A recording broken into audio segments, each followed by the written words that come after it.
આપ સર્વોને હેતપૂર્વક જય શ્રી સ્વામિનારાયણ।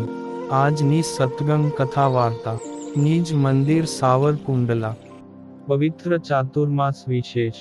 આજની સત્સંગ કથા વાર્તામાં આપણે ચરિત્ર કથા અંતર્ગત ગામ માણાવદરના ધર્મનિષ્ઠ ભક્ત મયારામ ભટ્ટની પ્રસંગ કથા સાંભળશું।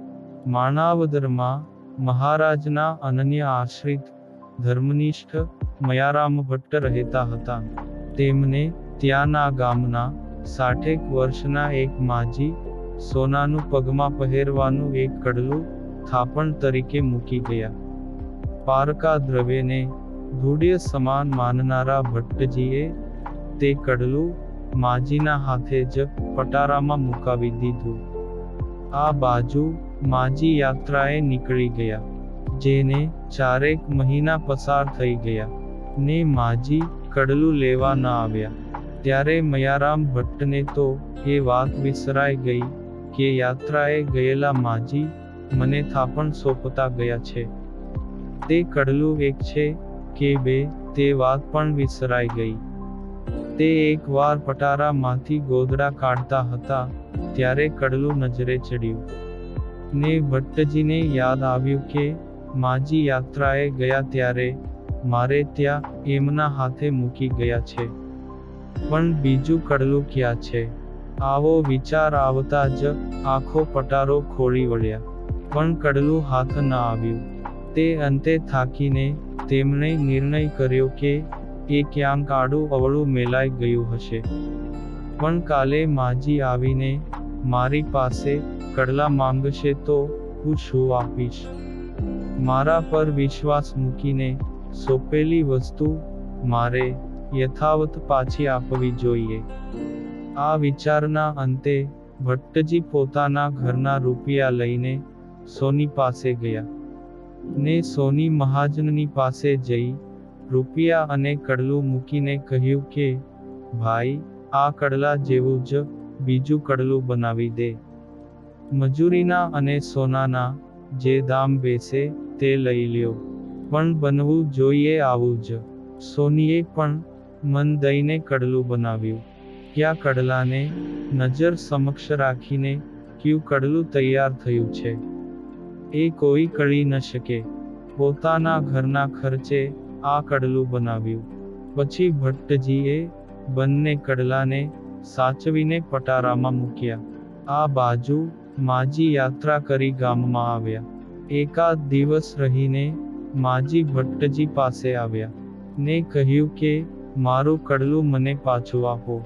ત્યારે ભટ્ટજીએ માજીને બેઉ કડલા આપવા માટે હાથ લંબાવ્યો। ત્યારે માજીએ હાથ ખેંચી લીધો। અણહકનું કે હરામનું મારે ન ખપે, મેં એક જ કડલું સાચવવા આપ્યું છે। ત્યારે મયારામે કહ્યું કે માજી, તમે ભૂલી ગયા હશો, કોઈ એક જ કડલું થાપણ રૂપે મૂકી જાય ખરું? કોઈ પણ દાગીના હંમેશા જોડિયામાં જ મૂકવામાં આવે। માજી, તમે બરાબર યાદ કરો, હું ચોક્કસ કહું છું કે તમે 2 જ કડલા મૂક્યા હશે। હું એક જ કડલું પાછું સોંપું તો થાપણ ઓળવ્યાનો અપરાધી ઠરું, ભગવાનનો ગુનેગાર બનું। પારકું ધન મારે ધૂળ્ય બરાબર છે, હું મારા ભગવાનનો અપરાધી બનું? ના ના, મારે આવા અપરાધી બનવું નથી। હું 2 કડલા આપ્યા સિવાય નહીં જ રહું, મને પણ અણહકનું નહીં જ ખપે। આમ માજીએ કહ્યું।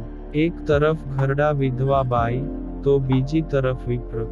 અણહકનું ન લેવા માટે બંને મક્કમ હતા। એથી ન લેવાની લડાઈનો પ્રશ્ન માણાવદરના નવાબ રસુલખાનજી સમક્ષ પહોંચ્યો। તે નવાબે બંનેની ભાવના જાણી। માજી કહે કે હું લઉં તો એક જ કડલું લઉં, મારા છોકરાના સમ છે, ભગવાન લેખા જોખા કરવા વાળો ઉપર બેઠો છે।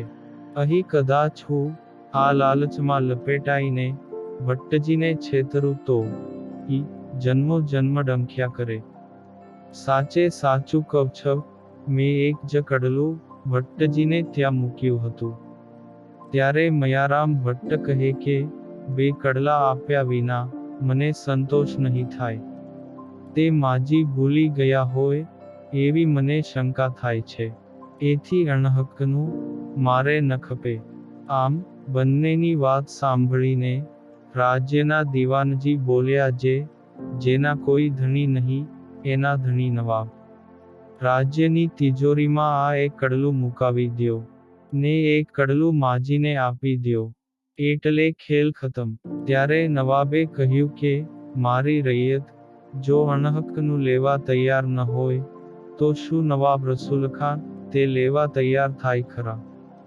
મારા રાજ્યની પ્રજા આટલી નીતિમાન છે તેનું મને ગૌરવ છે, ને વિશેષ મયારામ ભટ્ટની નેકી નીતિને વધાવવા માટે મારી પાસે પૂરતા શબ્દો નથી.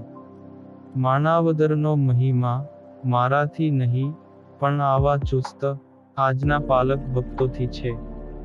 માટે આ વિપ્ર ઈચ્છે એવું સ્વામિનારાયણ ભગવાનનું મંદિર બાંધવા માટે જ્યાં જોઈએ ત્યાં જગ્યા હું ઇનામમાં આપું છું. આ કડલાના વેચાણ માંથી જે દ્રવ્ય આવે એમાંથી મંદિરનું નિર્માણ થાય, અને મંદિર બાંધકામમાં ઘટતા રૂપિયા રાજ્યની તિજોરીમાંથી આપવામાં આવશે. વિશેષમાં આ વિધવા બાઈને વર્ષાસન પણ બાંધી આપવામાં આવે છે. આ બે બાબતનો લેખ આજે જ તૈયાર કરીને ભટ્ટજીને સુપ્રત કરવામાં આવે. આમ સોનાનું કડલું ન લેવાની લડાઈમાંથી નિર્માણ થયેલું ભગવાન શ્રી સ્વામિનારાયણનું મંદિર આજે પણ માણાવદરમાં અડીખમ ઊભું છે. આવા અચળ ધર્મનિષ્ઠ મુક્તરાજ મયારામ ભટ્ટનું નામ શિક્ષાપત્રીમાં પણ શ્રી હરિએ સ્વહસ્તે લખીને તમામ ગૃહસ્થ ભક્તો પૈકી ભટ્ટજીને મોખરે યાદ કર્યા છે. આ પુનિત પ્રસંગ આપણે સત્સંગ સાગરના મોતીમાંથી સાંભળ્યો, અને હવે પછીની કથા વાર્તા આપણે આગળના ભાગમાં સાંભળશું. અત્યારે આપ સર્વોને ભાવથી જય શ્રી સ્વામિનારાયણ.